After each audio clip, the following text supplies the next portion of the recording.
Hey there, friend. Welcome to the Having a Mom Moment podcast. I am your host, Shannon Warner. This podcast is all about taking a few moments for yourself and reconnecting to the amazing woman behind the title of mom.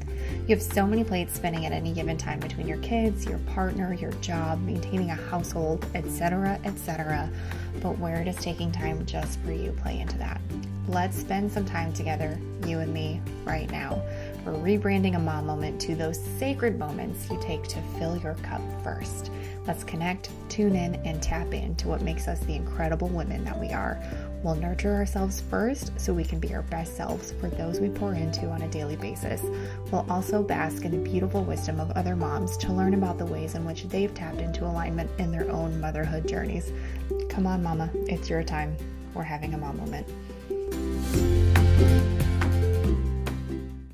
Hello, my friends. Welcome to the Having a Mom Moment podcast. I am your host, Shannon Warner. If it's your first time here, welcome. I'm thrilled to have you. And if you're a returning listener, hi again. Thanks for coming back. Thanks for tuning in. It means a lot.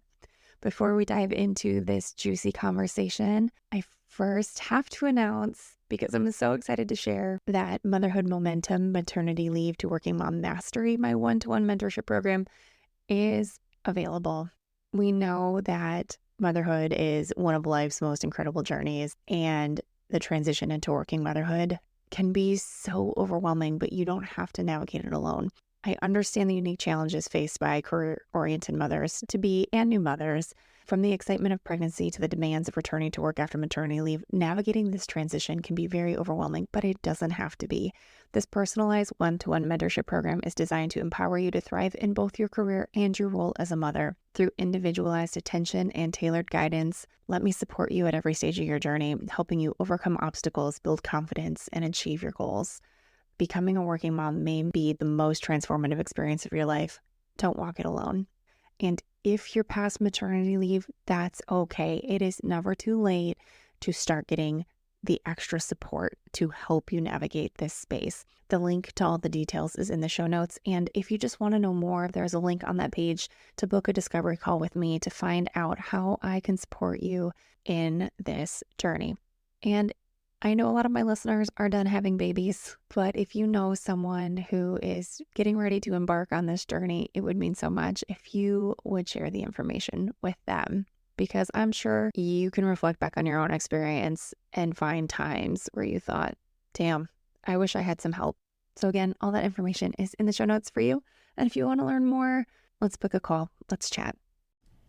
Our guest this week is Bianca Sprague. Bianca, founder of Bebo Mia, has been a dedicated author, educator, activist, and doula since 2007. Passionate about accessible pre- and postnatal care for marginalized communities, she advocates for mental wellness in families, drawing from her struggle with postpartum depression and family experiences. Bianca champions reproductive health and justice, focusing on breaking down barriers for female and queer entrepreneurs and restoring joy, equity, and safety in family care through her expertise and innovative approaches. This conversation is so powerful. It's so good, and it may challenge some of your beliefs. I encourage you just to listen with an open mind and an open heart, because as Bianca shares in this episode, we can get way more done in our sameness. All right, let's get into it. Here's Bianca. Welcome to the podcast, Bianca. Thanks for being here. Thank you so much for having me. I am so looking forward to this conversation. And like I say so many other times, we've already been chatting for a few minutes, so I know this is going to be really fun and really juicy. But I love to have my guests start off by sharing their own motherhood journey. So would you mind telling us a bit about yours? Oh, man. Mine was a real roller coaster ride, and it was one of the most profound things to ever happen to me, which I know everyone says this about motherhood, but it changed me at a cellular level. Like walking out of the hospital, I was a different person immediately. And I had my daughter probably 10 years earlier than I wanted to. And so I was young, I was under-resourced, extremely under-resourced. I lived 4,000 miles from my family of origin. I was in a domestic violence situation, and I had undiagnosed postpartum depression. And I felt this rage that was like hot lava. And I was, it was all consuming. And I just felt like my skin couldn't hold what had just happened to me. And I seized it. And it was quite an interesting experience for me because I'd had, I don't know how you describe it. I think probably in like the Victorian era, it would have been called like malaise. But I'd had this experience in my life up until that point where I was like, what is this all for? Like I was, I was smart and I was athletic. I had like friends and did these things, but I kept thinking like, is this it? Like, and had this, I would have probably just said a hum of depression.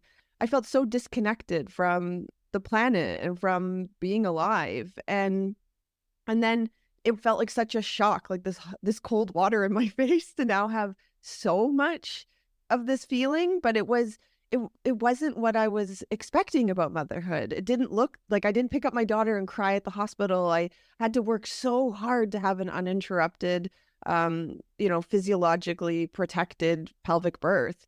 And so I didn't have this like deep love for her off the bat. Like I had all these things, which also made me feel this shame that I had this like rage shame oscillation that I was going between.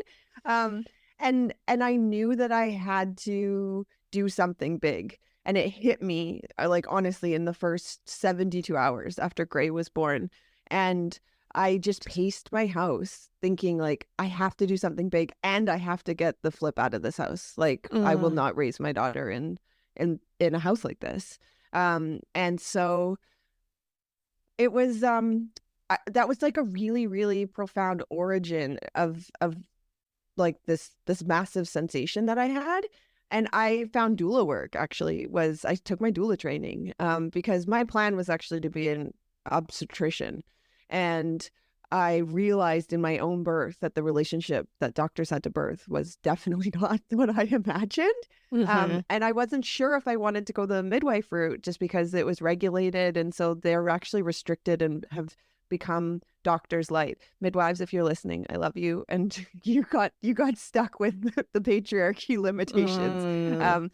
And so I was like, I want to protect birth in the way that, it felt profound. But mostly that moment happened because I needed protection and I wanted to be the protection I didn't have. And I mean, being a doula, it's just been, almost 20 years of it changed my life. So I feel like Gray's birth kicked off this domino effect.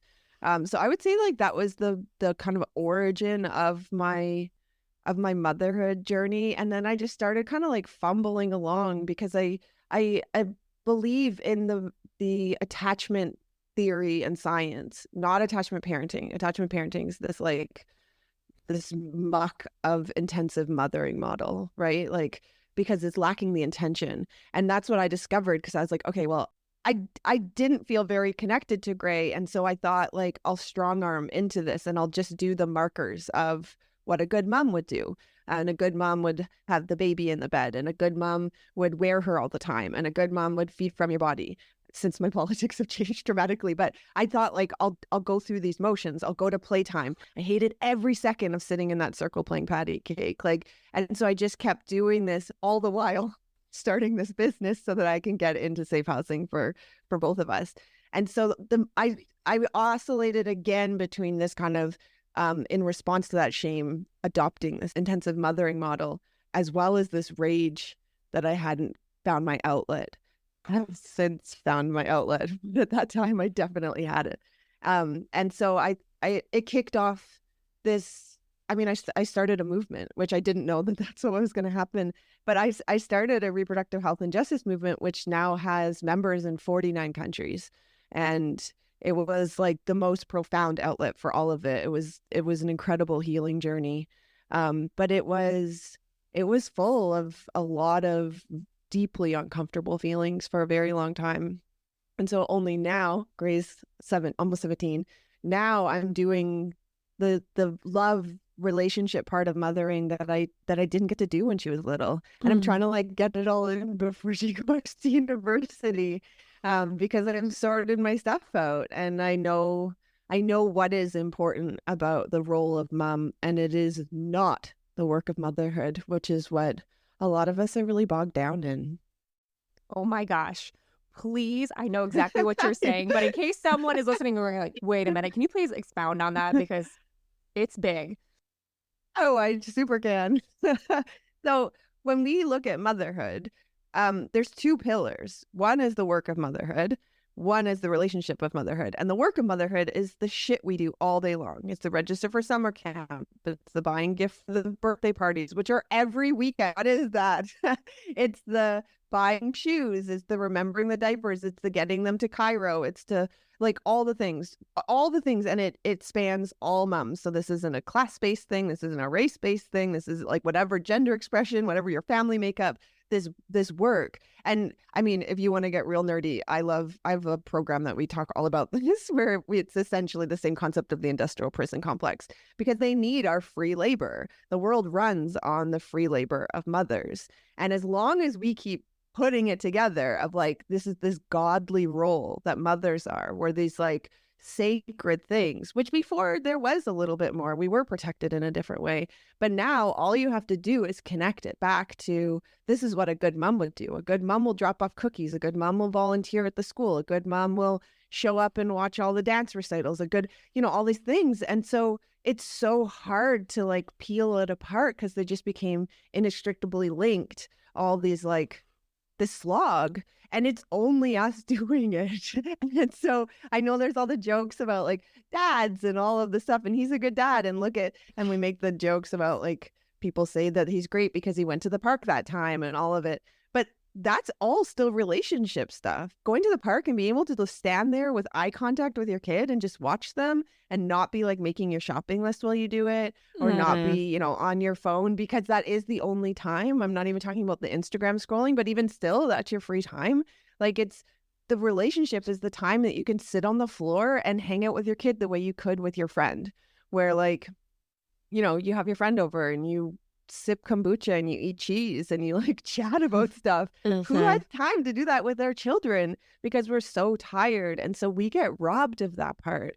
We get so robbed. We talk to them while we're making dinner, or we like incorporate them into our daily tasks, and we have to grab those things as connective.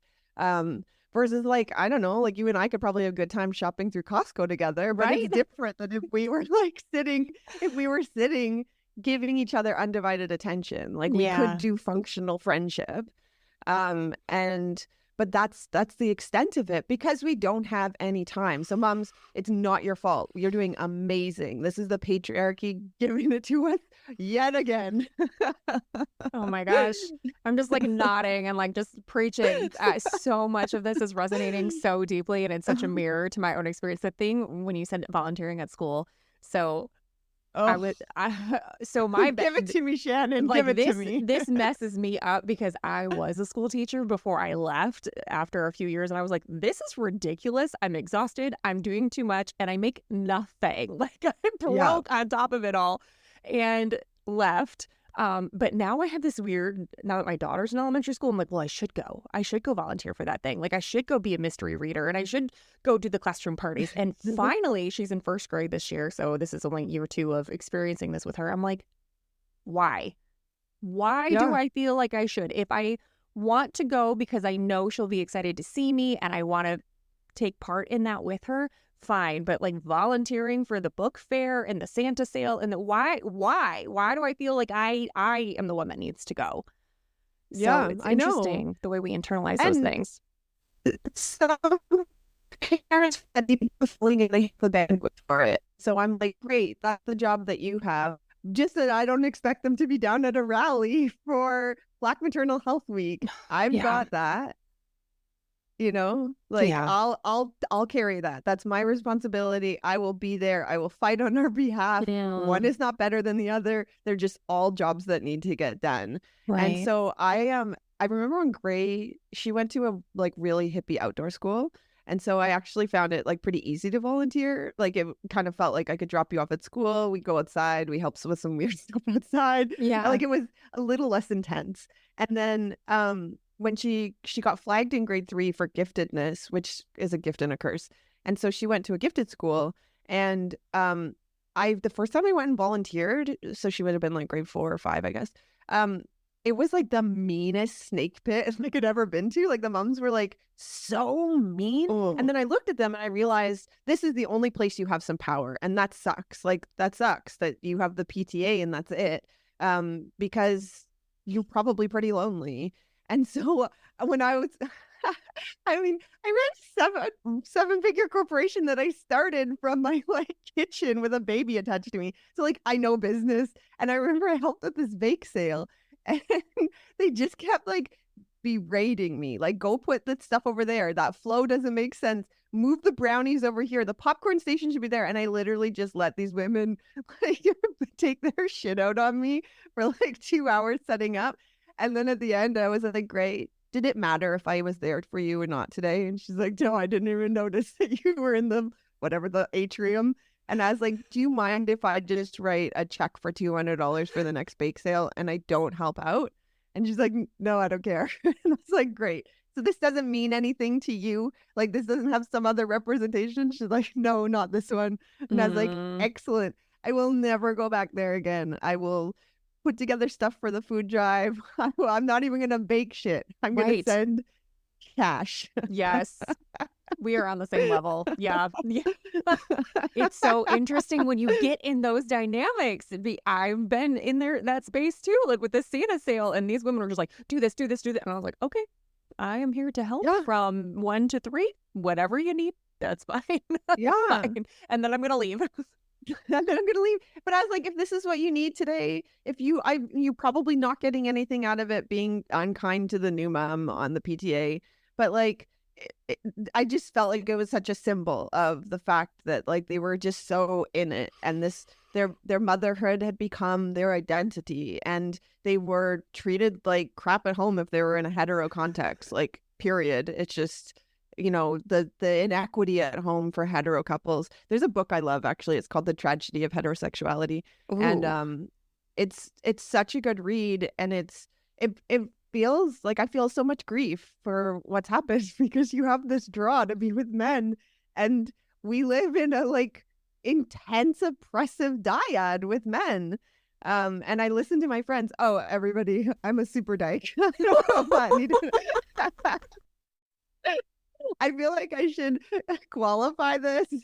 But I did have a male partner for 8 months. And it was rough. It was really rough. And that's who I had gray with, and then came out again.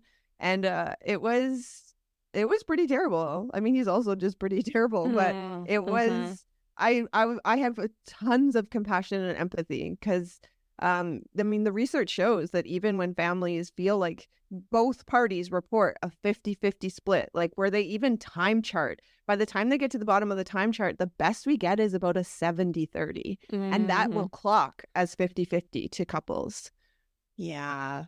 Oh. So, I mean, I could talk about that for like 900 hours on its own. This book stack right here is all about gender inequity at home. Oh my gosh. No, I love it. And even if you think you have, and I have a solid marriage, I have a solid partner, and I knew when I met him, it was like I knew the minute I met him, I was like, I'm going to marry him. He was also attractive, so that helped. But like, I knew he was a good dude, and he's a great dude. He's a great dad. He's a great provider, and he is very involved. But I still see where at the end of the day, my compulsion to step up and over deliver because I feel like I owe it to him and our family, even though I know I don't. It's really weird space. It's the water we swim in. Oh my gosh.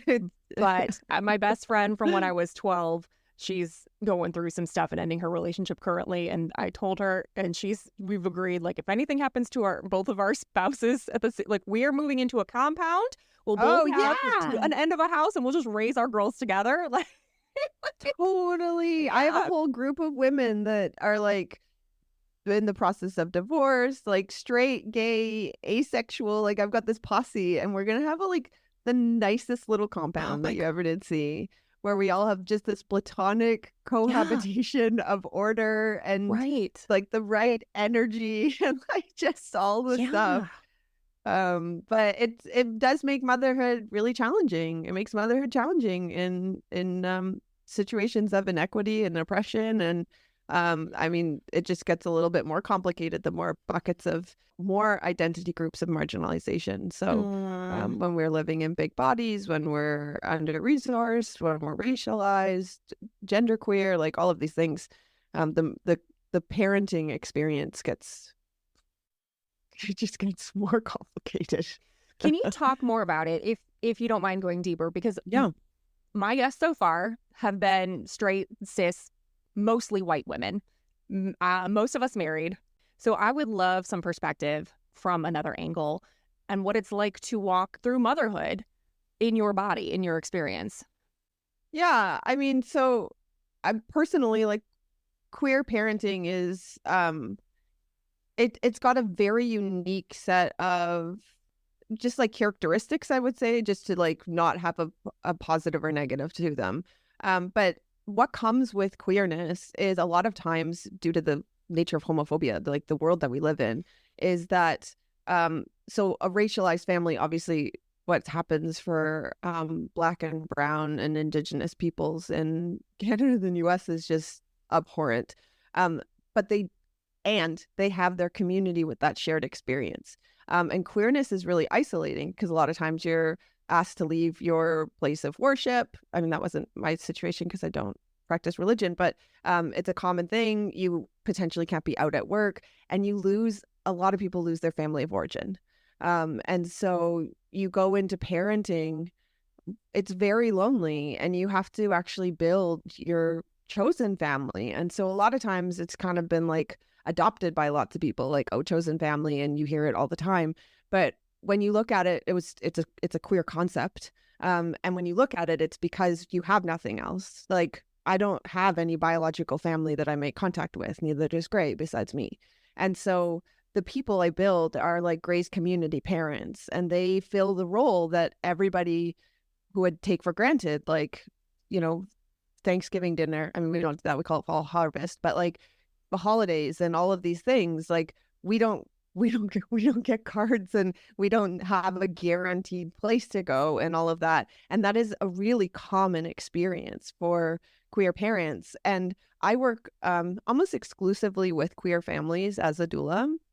And so to see these, not only is our conception complicated because it always involves, so like we're always missing a part of it. Well, for the most part, there's trans folks that together would be able to have natural conception. But for the most part, there's an element of missing either sperm, uterus, or egg, and so, you know, I had clients that have had to use, you know, sperm and egg donors and then they carry. But now we've got these feelings of the non-birth parent, if it biologically or not biologically, and how it's perceived, and the world saying things like, who's the real mom? This, like, you know, these hoops that people jump through. So like the one, if in the case of lesbian parents, one will donate their egg and put it in the other. So it's the egg and the uterus. So everybody's like biologically, or like they have this connection. But these are all things we have to do to have our child recognized. And so versus in a hetero context, even if people are like, they had an affair and nobody knows, like there's no questions asked. Like, then there's just like, we assume if you and your husband walk down the street that those are the genetic providers for this child, and nobody ever asks you. Nobody says, how did you get pregnant? Where did your child come from? Right. And I get asked that all the time. And you know, or people just thinking that my wife doesn't have to like have the same responsibilities because they're like, well, she's Bianca's, you know, those kind of things. And those are really common experiences, not to mention the places we can't go. Like lots of people are like, you should go check out, they have a really nice resort here. And we always have to check to see if it's safe for my family to go there. And so everything from the preconception all the way to the parenting journey has this other element of missing community, lack of recognition. Children don't look like people, and that for some reason is a big deal. And just like how we have our children. And I know there's tons, like what's happening for reproductive health right now in the US is just abhorrent. But I know that one of the main reasons for taking away IVF in the South is to stop queer conception. And so I know there's lots of hetero couples that are like, how are we going to have our babies? But I'm like, you can go to different states. This is an anti-gay policy.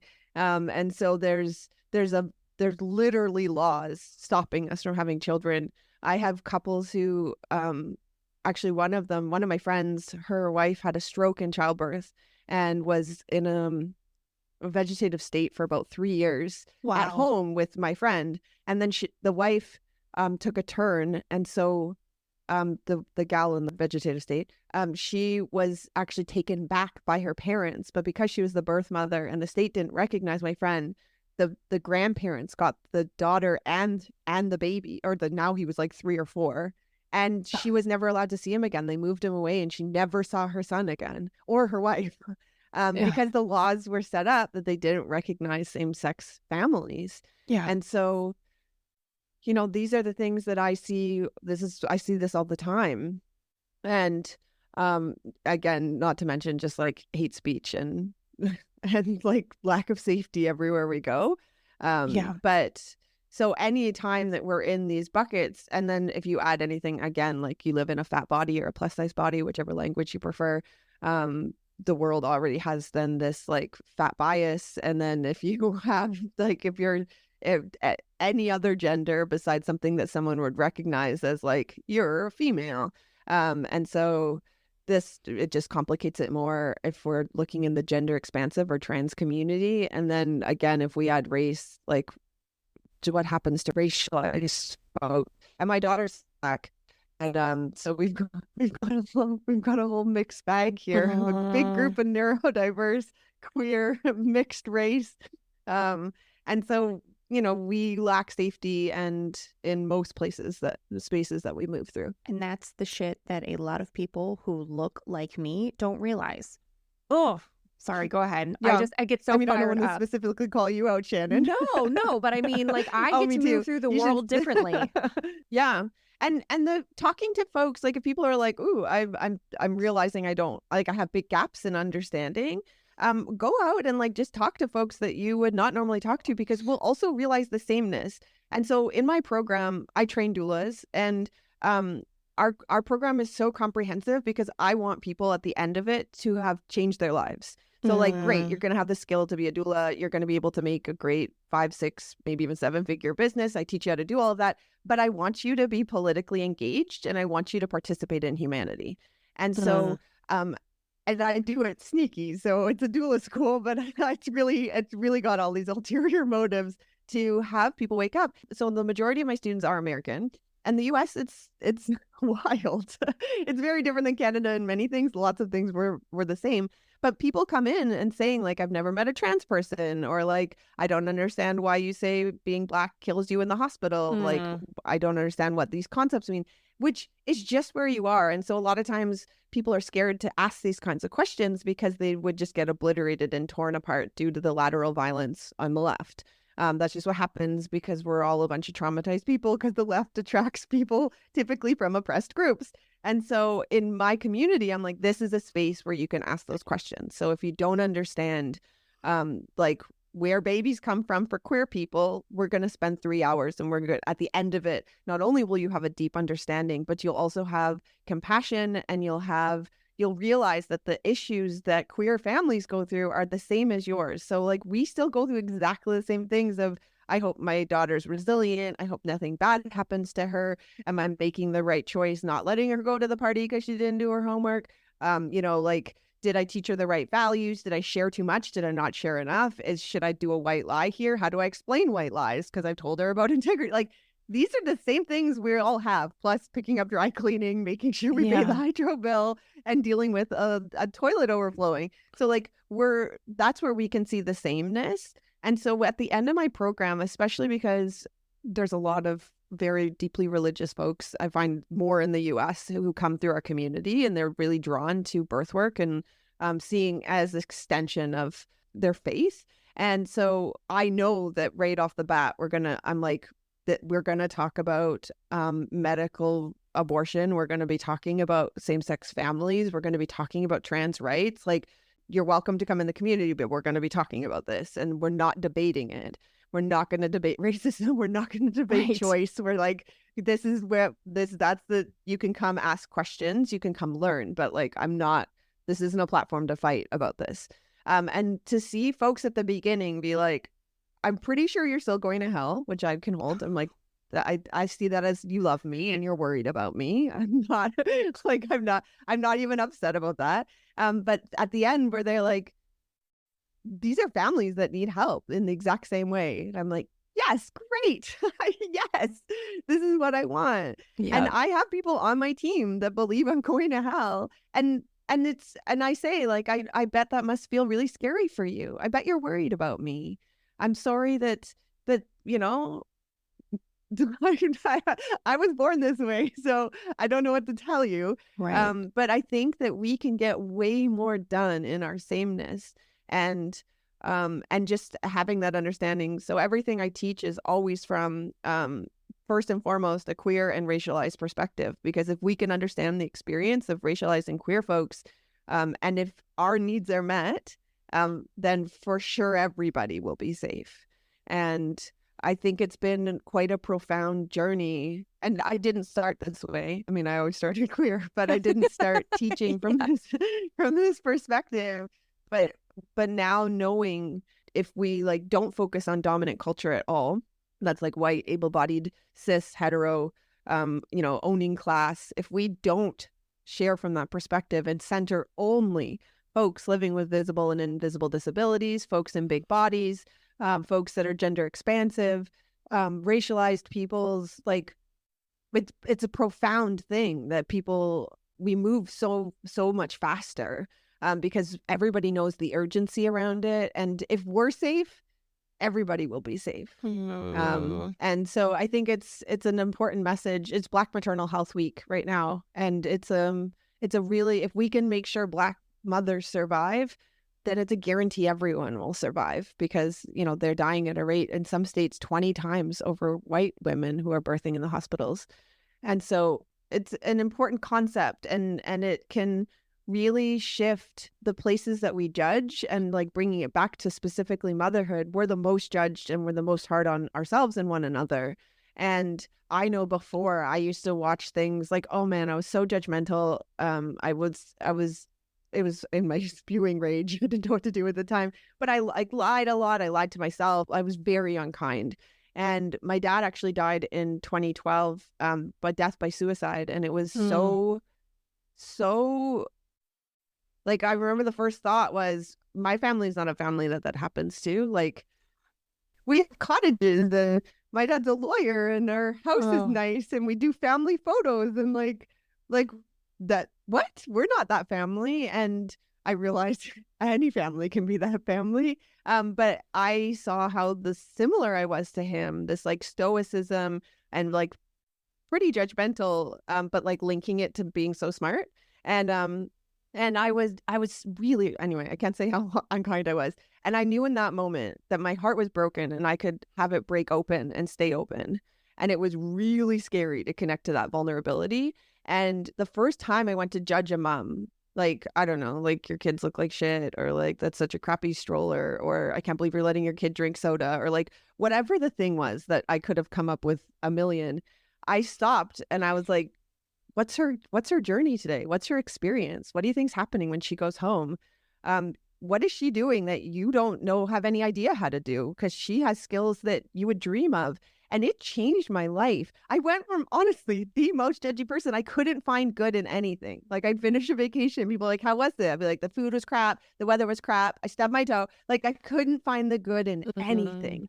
And I stopped and I was like, find the good in things, because you will suffer. And you know, once you have a suicide in your family, the seal is broken. And we see statistically the rates go even higher. And I was like, you cannot be that person, Bianca. Like, it cannot be you.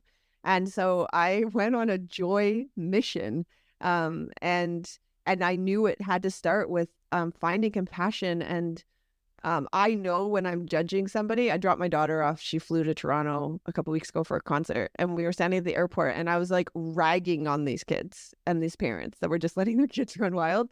And she touched my arm and she's like, what's happening for you? You're being really unkind. And I was like, wow, I don't know. but it's clearly something because this doesn't feel good. And get your kids under control. but I stopped and I was like, ugh, I don't like that. Okay, fine. Okay, fine. Oh my But it was gosh. a good, it was so unfamiliar that she was like, what's happening here? Like, you don't, what? I think it was because they were in a dad's care. I think that's what I'm going to. But amazing that she saw it and called it and felt safe enough to call it out to you, too. Yeah. Yeah. She's like, you're being really mean. But I think actually, now that I think about it, I did justify it because I was like, because she was like, the mom was wrestling with all this stuff and he was just letting these kids run like wild. And they had the cat in a cage and they kept kicking the cat and he wasn't stopping them. And I was like, what is happening? But anyway, it was a good reminder. And so, you know, the next time you want to judge a mom, and it's so easy. It's so easy. It's like pulling wings off a fly because we're all holding on by our fingernails. So there's a lot to judge. We can pick the children. We can pick what the woman looks like. We can pick what her house looks like. We can choose like the kid's backpack. Like we could find anything to judge a mom on.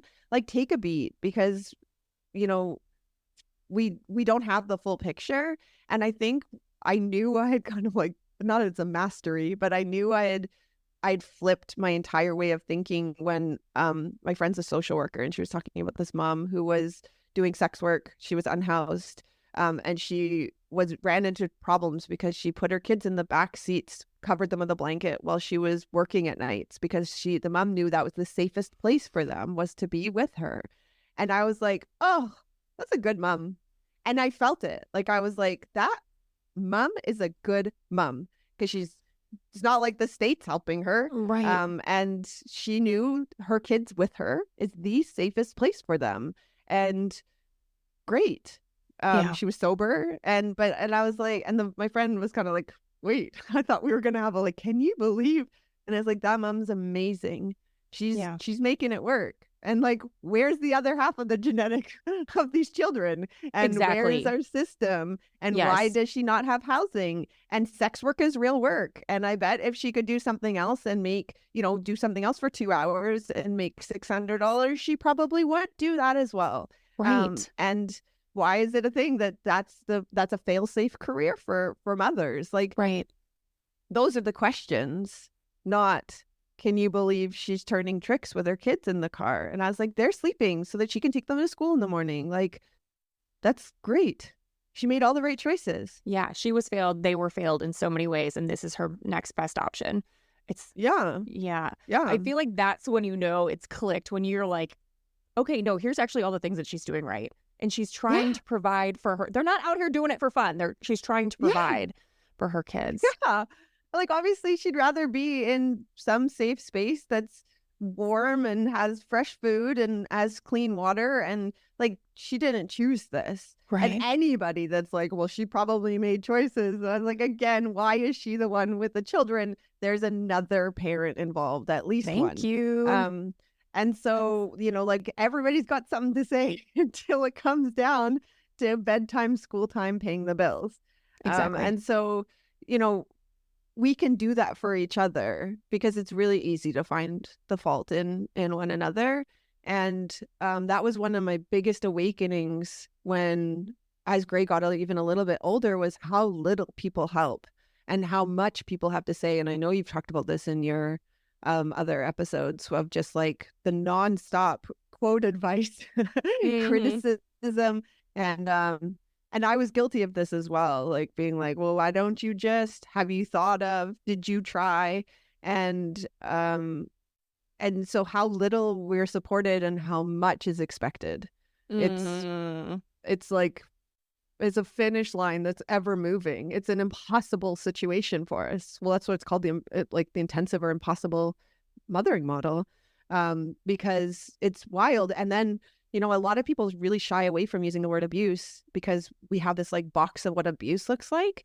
But I'm like, if it's not, we always were like, well, it's not sexual, it's not physical, right? But I'm like, the emotional stuff, or being like distracted, like interrupted throughout your whole day where like your time isn't yours, like that is not a healthy cycle. And it doesn't even touch the finances. Like the number of times my students are like, I have to ask permission. And it's not, I have to have a talk with my partner where we're going to like discuss together because that's a reasonable thing. But like where they say that I'm not allowed, and I'm like, not allowed? You're not allowed to like have access to your time, and you're not allowed to have access to your money. I mean, you even said you have this feeling of indebtedness, and that indebtedness it's so complicated, and it's because we know, like as moms, that we are a dependent with dependence. And even if it's not a financial dependency, we have a safety dependency, like that aloneness. We're unsafe because we're pretty unsafe in this world, which is why we have chronic disease. It's why our uteruses act up. It's why, and it is because we lack safety in all spaces. And that's something that men can't understand. My wife, she's a prof. And so when she comes out of the doors, she actually stood outside and she watched as like kind of like mini research. And every time women left the building, they looked all directions. Like they'd look side, they'd look behind them. They'd like scan their environment going from inside to outside.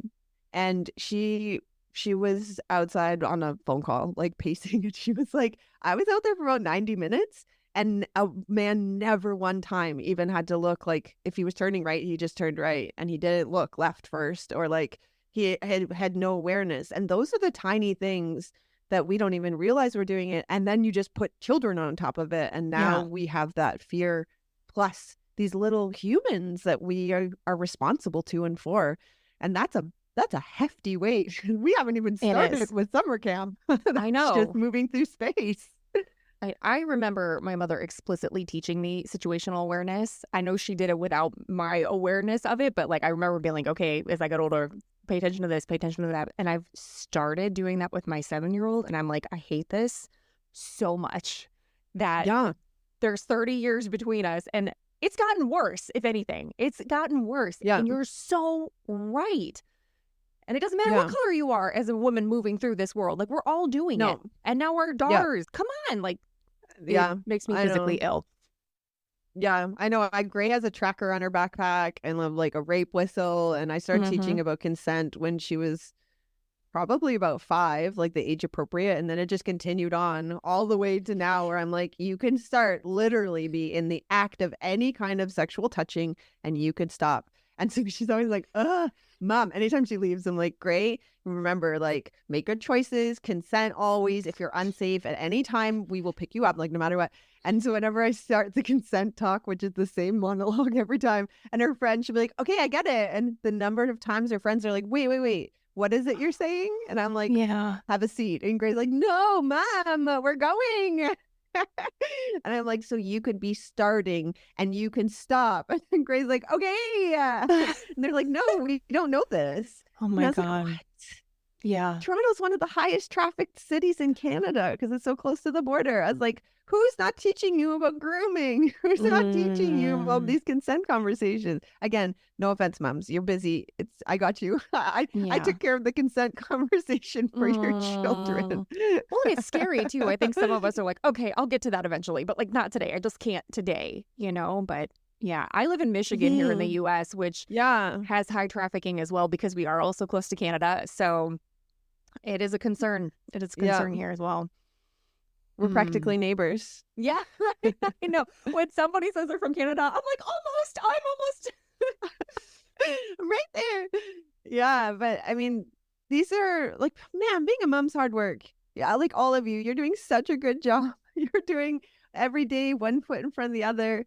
And it's really, really hard. And so I think finding people that make you feel really good is important because that's one of the controllables that we have. So if your partner and your friends don't make you feel good, you don't have to drop them right now. Like, go get scaffolded with some people, but like maybe widen your net a little bit. And I don't want to put another thing on your to-do list of making friends. But it can save your life to like have something else outside of that.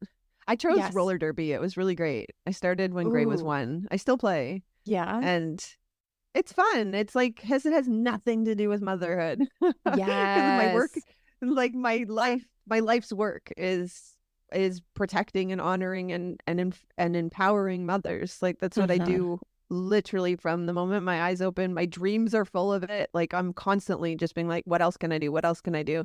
And so it's fun to have something that, I mean, my gentle parenting methods, and then go on a track and have a very violent sport.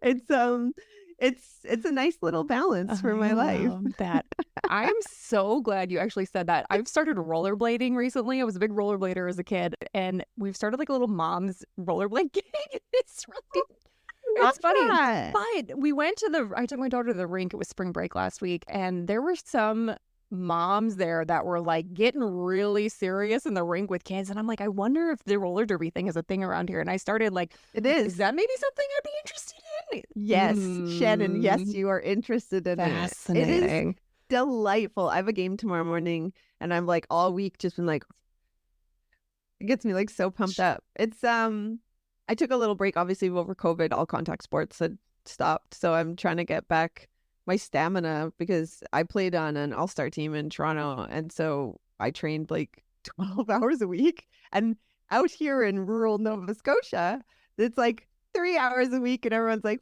woo, we nailed it. So I'm like trying to get my skills back up, but only with these like baby bites of training on the track.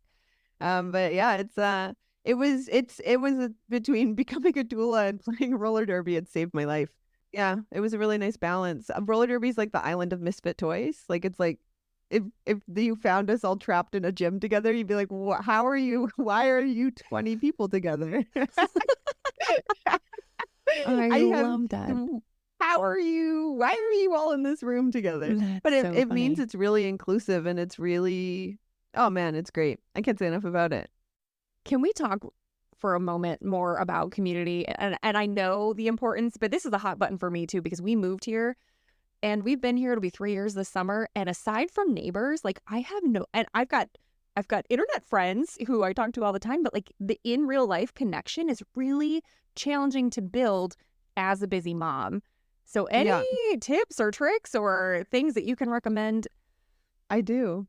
So the internet is a good starting place. So I just moved a few months ago to, I'm very far away. I'm 2,000 miles from my old house. And so the way I did it, which is just one suggestion, but if it will work rurally, it for sure will work in any kind of suburban or urban setting. Mm-hmm. So I went online and I went over to Facebook groups, and I saw what things happen here. Like, so I went to my local town and I saw what events. I signed up for some newsletters at the community center. So I signed up for a newsletter from the library, and I started scanning what my options were. And there's activities that are actually like, you could take your children with you. So if you don't have the option of hands-free time, it's a really great way that you can meet people doing something else, or depending on the age of your children. So one of the things I did is I volunteered at the soup kitchen, because they just got a grant and they didn't have one yet. And I was like, ooh, startup things, that sounds fun. I don't see it as a long-term, like my work is in reproductive health and justice. So like, that's not my fight. Right. But I liked the concept of starting like something from scratch. So that took about a month and a half.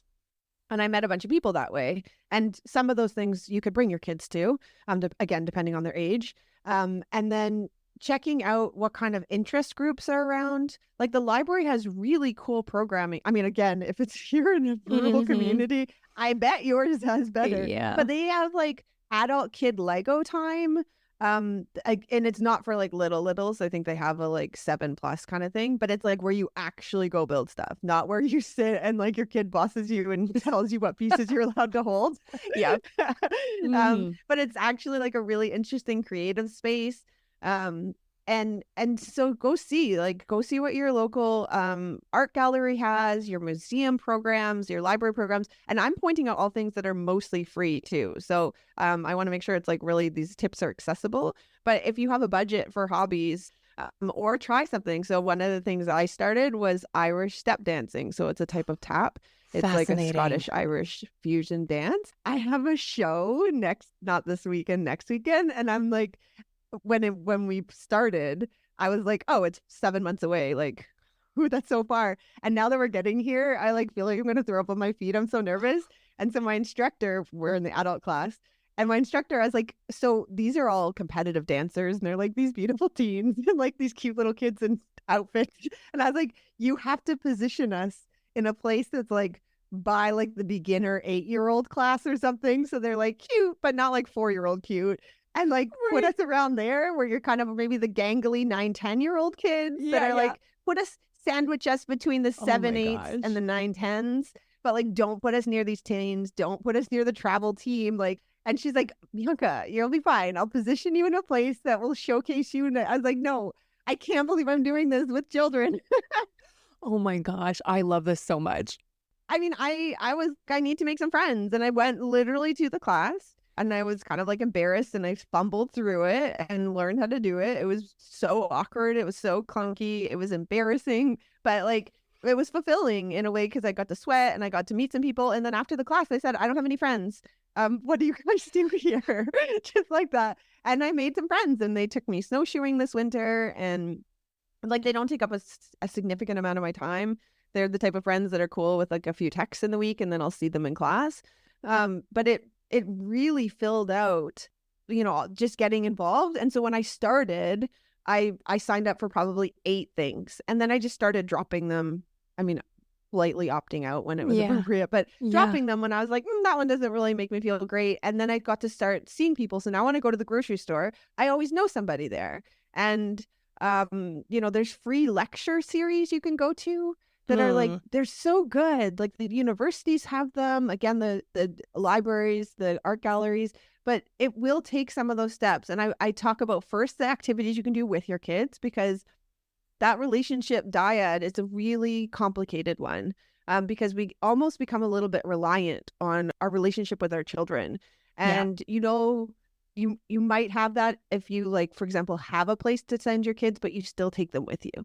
Those are some of the markers that there's like a bit of a codependency there. And I see why. It's because our whole world has kind of like collapsed into this role of motherhood. So there's nothing wrong with you. It's a natural adaptation in the world that we're parenting in. But if you do have the option of some hands-free time, it will feel uncomfortable at first. You're not going to be like, woohoo! Because I know when you're in that state, you watch parents that are like, oh, thank God I was hands-free. And it feels very foreign to you. Like there's a judgment going both ways. But the goal is so that you remember you before you had children. Because it's in there before you became like Skylar's mom. Right. Like you had a name before, you had hobbies before, you had free time before, and finding the balance. And if it feels like really hard for you, it's a gift for our children to see. Our children need to see us as independent beings. They trust that more than this like kind of role collapse into this codependency, because you're the parent. And I always want you guys to consider anything that I'm saying. So if anything kind of feels like it's lighting up a bit of shame, or you feel mad at me, or you hate anything I just said, just like be in that state right now. And then later, just like chew on it a little bit. And see if you're not upset because there's some truth to it. And y'all, I get it. Like as Gray's leaving, I keep telling her, like, I'm trying to plant the seeds that I'm going to move away to university with her. And she laughs. And then a couple times she's like touched my arm and been like, Mom, is this really a joke? Or like you preparing, like, do you think you're coming with me? Oh my God. And I'm like, no. Totally not. Yeah. No. God, Gray. But like, wouldn't it be so fun if we got like a fun apartment? It would be so fun. She's like, Mom, we're just joking, right? Totally just joking. Totally, bestie. Right? I know. Do you want to get a tattoo? Oh my gosh. I'm totally going to be just like you. But I know because I have friends who I've been like, hey, you should come over. And they'll be like, yeah, me and the kids are coming. And I'll be like, not the kids. And they're like, then I'm not coming. And I'm like, but you have an option right now. I just want to be with you. Because it's very hard for us to be in relationship with adults when you've got kids needing mums, kids with poopy diapers, kids that are fighting over a toy, kids that just want your attention. And so there's like a loss for the people around you as well. And it's a loss for you. Like the loss of our identity is a deeply uncomfortable thing. And so we like kind of fill it up with like this this identity of mom. And when people ask me about me, I probably put mom at like 8 on my list of things that I love list about that. me. But it's because my identity of motherhood, it isn't something that like shapes who I am, but it literally, my whole world changed because of Gray, and I'm deeply in love with her. And my whole world is all about reproductive health and justice. So like I eat, sleep, and breathe moms, and like this, it's a really complicated concept, but I don't see myself as like, it's not an identity thing. It's a task I have that I honor, like to teach Grace the resilience and to be a good person with high integrity. Like that's a really important job, and I take it very, very seriously. And Grace like my daughter. And so I don't know how to describe it. It just doesn't make a lot of sense, but it does in my mind. It doesn't define me. But it does take up all my mental space, again, through either my work or my personal and professional life. And so because I'm in relationship with her, which comes with some of the work part, but I don't even know what the identity of mother is, if it was like something that fueled us and made us bigger and better, because it's just got tied with so much crap with it. Oh my God. Oh my God. For real. And how many of us are like, I am a wife, I am a mom, and then maybe you drop in your career, or maybe your career might, come in a different order, but it's like outside of that. Yeah. And you're right. Like, it's not like, yes, you're a mom. Amazing. That's incredible.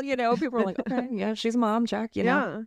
Oh, but the wife one is the same thing. Like, what role is that? Yeah. Like, it's the work part whereas most of it. And like, why would we want to brag about that? Like we've taken on another dependent. Yeah. Being like, so I'm responsible for the schedule and the emotional maintenance and the physical maintenance of an adult male. And I'm like, oh, what is, but yeah, if you are in a safe, healthy, loving relationship, it is a sacred thing. So like, how do you capture that? But it's a weird thing to lead with. Like, I'm deeply in love with another person that we mutually respect each other. You're like, oh, cool. That's great. Right. And that's how I see motherhood, that I'm like, it's a thing I do. Like, but it's not who I am. I would say I'm loving. I'm such a carer. Like I take such good care of people. And so I would list that, and if people said, what's about me? But I'm in relationship with Gray. Like I'm in relationship with my wife, Haley. But I don't list them. Like I don't ever say married mother. But I did talk about, say, my spouse and my daughter, because they're people that are so sacred to me. Right. But like what defines me and what keeps me in integrity and what all of that, it's not that. I do that in the relationship, but they're not. Do you know what I mean? Totally. I totally know. No, and I think what an amazing opportunity for listeners to examine if they were going to remove their titles, wife, mother, even, whatever your title is at your company, like what's left? How else can you define yourself? I think that could be incredibly empowering. I think I might do that after we hop off this call. Well, because it talks about like what we do and who we are. My wife's a philosopher, so like we get into these really. Sometimes I have to actually take a beat. I'm like, my brain hurts. Okay. Like, I just need to sort through what we just talked about because it's so out there. But it is. We talk all about what we do. That's literally the first question we ask at parties. What do you do? What do you do? And we talk about our job. We talk about our paid employment. And for most people, it's deeply unfulfilling. Like I love talking about what I do because it's changing the world. I've gotten safe housing. I truly love my job. It's not a job. It's my life's purpose. But not everybody has that. Most people don't. And so I'm like, it's so weird that you'd lead with like, I'm tech for our local internet company. And I'm like, you probably hate that job. You deal with terrible people on the phone and then have to go into their house and deal with them there. And so, but we don't ever say like, who are you? Like, imagine at a party being like, hey, Shannon, I'm Bianca. Who are you? And you'd be like, oh, I'm a foodie. I'm super compassionate. I'm scared of spiders. I have a mission to stop houselessness in my community. Like, that's way more interesting. And we'd get to know way more about people. And so I think that's how motherhood went down my list of. Like, I love that. Again, if you looked at my Instagram, it's not even on there, but there's a million pictures of Gray and I. So yeah, I love that. I am Yeah. also almost that woman. I usually need like a beverage, an alcoholic beverage to get my, but I'm like, okay, now what do we really want out of life? People are like, what? Yeah. But it's so much more interesting. And so when you guys are building the community piece, when you go out there, make a list of like interesting questions and then listen to what people want to talk about and try not to talk about your children, and not in a chore way. Because I know couples go on dates and they're like, let's not talk about our kids. And I was like, you really don't have anything else to talk about. You have a task-based relationship for most folks. If you're not talking about the house or like what's coming up on your calendar, then you're like talking about your children. It's just like we're a pretty unfulfilling relationship. So like build some community where you ask wacky questions and talk about things. You can also come be a doula, and then you can like talk about your work and your kids all the time. And you don't really notice because it all fits in one. That's my shameless plug. And we talk about weird things. Oh man, it's so whack. Moms, you're doing great. You're doing great. I could listen to you all day. Literally, I feel like you like start down one. I'm like, no, let's keep going. Like I got 6 hours. Let's go. Like I want to hear all of it. Great. I love it so much. This has been it's been everything. So thank you for this, and thank you for sharing this space and for sharing your mission and sharing everything you're so passionate about. It needs to be heard. It needs to be said over and over again. So thank you for being here, and thank you for doing that. What is one piece of advice that you could give to another mother at any stage in their motherhood journey? I probably have like 5 to choose from, but I would say first, like, remind yourself that you're amazing. Like every day, look in the mirror and be like, I can't believe what you accomplish every day.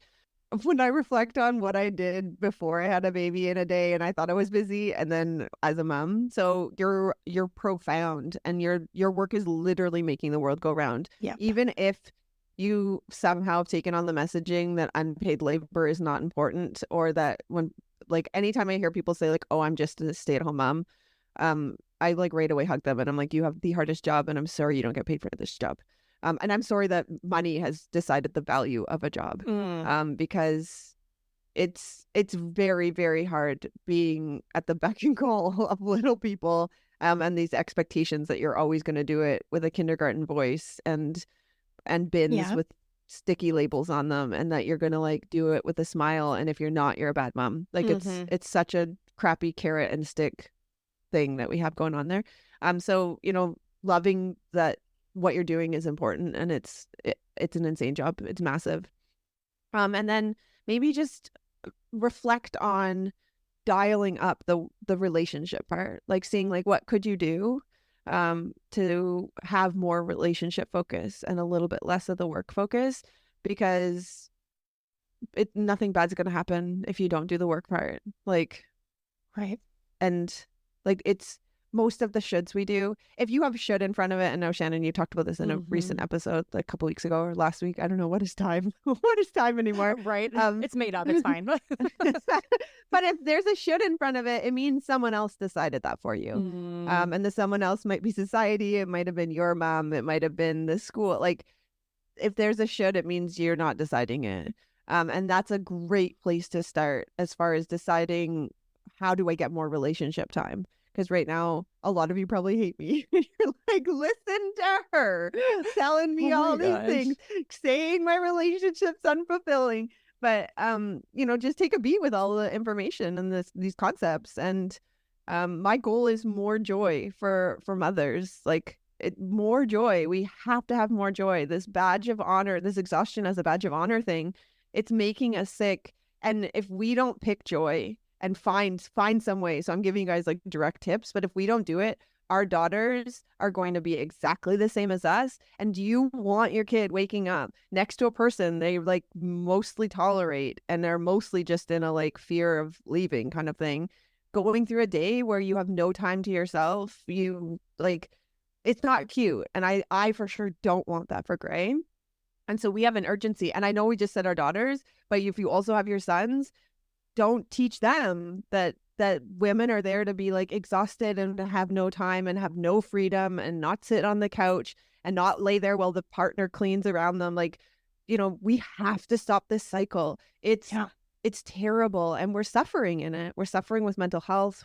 Find a woman that doesn't have irregular periods, have Crohn's disease, have fibromyalgia, have chronic headaches, is on a million prescriptions, like antidepressants, anti-anxiety medication. Like we are not well. Yes. And we have to stop the cycle. I do not want this for our children. I do not want them to live in the world like this.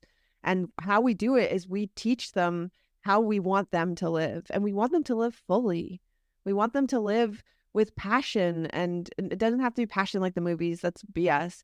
But like, you know I found joy. I feel joy most of the time. And if you had asked me this before my dad died, I would have been like, I guess I'm happy sometimes. And now I feel like, guys, I go outside and I'm like, oh my God, the birds are so beautiful chirping. Oh my God, look at this little tiny flower growing in the grass. And I mean it. I mean it. And I don't even care like if anybody believes me, because I'm in my skin. And it doesn't mean I'm not mad at lots of stuff, but I rage at the right places. I go into my daughter's school and I rage at them when they make something her problem that's not her problem. I rage at our hospital systems. I rage at our government. I rage at men who grab women's arms on the street. I rage at police who are doing shitty things to racialize people. Like I send it to the appropriate places that we should be mad at. And then I make sure that I do not spew that rage, and like I don't take it out on Gray to the best of my ability or my partner to the best of my ability, because we can't be spewing it on each other. And so we get to these states because we're lacking joy, we're lacking fulfillment, we're lacking community. And so I know that was a long piece of advice, but all of it was tips on how you can do more of the relationship with yourself and the relationship with your children. Because the work part is never ending. It's just like, it's quicksand. It's quicksand. Yeah, it totally is. And as soon as you finish one thing, the other things come back around and need to be done again. Yeah. Oh, yeah. It's like your email. Right. Oh, don't talk to me about email. Yeah. But I like looking at it through the lens of relationship. Like that's easier than being like, okay, well, I should do this. I should get up and I should do yoga. And then I should get up and I should do this. And I should get up and I should, you know. But framing it through relationships, we can enhance those. Yeah. And do the things because it's cool. Like I'm learning Spanish. I've been learning it since we travel to Latin American countries all the time. And I started learning it in 2020 and I do it every day. And I think it's really cool for Gray to see that it wasn't like a thing I did for a minute because we were in a Latin country. But I'm like, every day I have to do my Spanish. And she knows. For 4 years, I've done it every day. She sees me going to dance class. She knows I go and volunteer. She watches me go to therapy. She sees me go to massages. I know there's lots of privilege in where I'm at right now, but like I had to go through the shit to get here. And I built it really intentionally. So there's other things I don't do. Like I don't have alcohol in my house. I don't go out for dinner at places. I don't buy. There's things that I like just don't care about anymore that I used to care about deeply. And because I want Gray to see me living like a robust life.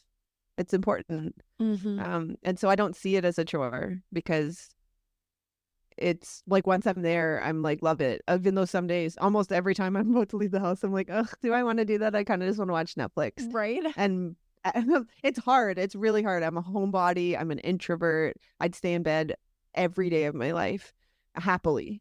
Yep. And just read books and needlepoint and do jigsaw puzzles. Like I'm like ready for my 80s. but I have both Gray and my partner that are like, you need to go live. You worked all day. Go. And I always come home so pumped up from roller derby or volunteering or Spanish class or whatever, dance class, whatever the things are that I'm doing. Yeah. Oh, yeah. It's so true. If you get yourself out the door in there, you always feel so much better for going and doing the thing. Yeah. Yeah. Oh, getting out the door's hard, though. Yeah. I agree. I totally agree.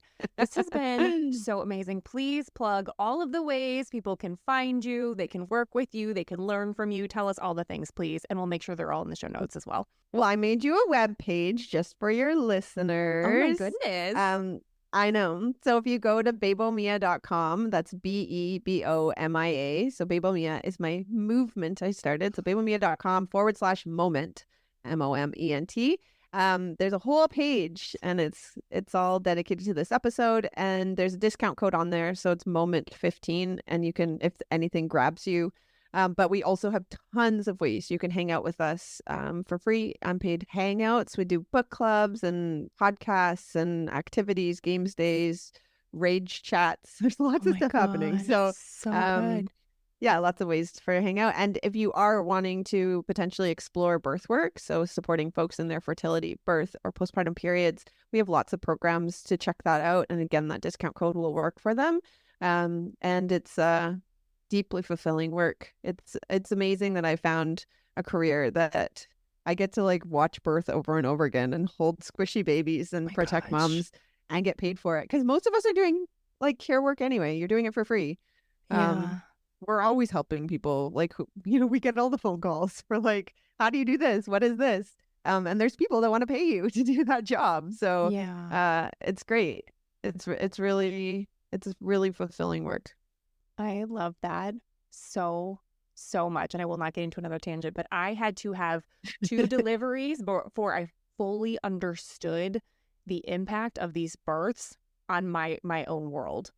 What the experience meant to me, because I was like, I'll be fine. Give me an epidural. I'll have the baby. I'm fine. It's like I had to go through it twice and have 2 very different experiences before it really fully changed my experience. Yeah. Mm-hmm. Yeah. And birth needs to be protected. And it's a real hot mess, especially in the US. And there's really great, the programs are getting better. So insurance providers cover it, Medicaid, TRICARE for military families.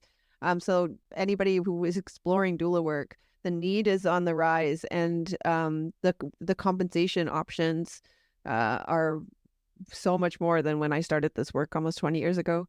People didn't even know what a doula was, and now to know that you can have it covered and the doula gets paid is great. And so if anybody is curious about doing it, it's really great part-time work, because I got to be home with Gray all the time because I knew I had like 3 or 4 births a year, and so it was those 3 or 4 days out of the house. And I made $50,000 my first year as a doula, which amazing. was life-changing to like, grab my suitcase and my kid and get our first house. That's amazing. Yeah, you've got a huge mission. Oh my gosh. Yeah, and that could be a whole episode in itself too. I may need to have you come back so we can talk more about this, because it's all so good. Yes, please. Oh my gosh, it's all so good. Bianca, thank you so much for your time. I love your podcast so much. I know I said it, but it's great. I appreciate you. Thank you so much for being here. Thank you for having me.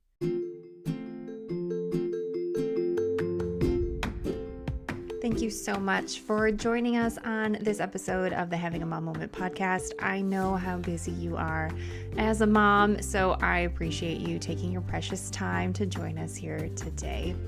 If you haven't already, please be sure to follow the podcast. And if you love what you're hearing, go ahead and give it a 5-star review so that we can spread the word to other mamas who may appreciate what we're doing over here. Give me a follow on Instagram at Having a Mom Moment, and you can check out the links in my link tree for any upcoming events or offerings that I have. In case someone has told you today, you are amazing, you are loved, and I am so proud of you. I hope you have a beautiful day. We'll see you next time.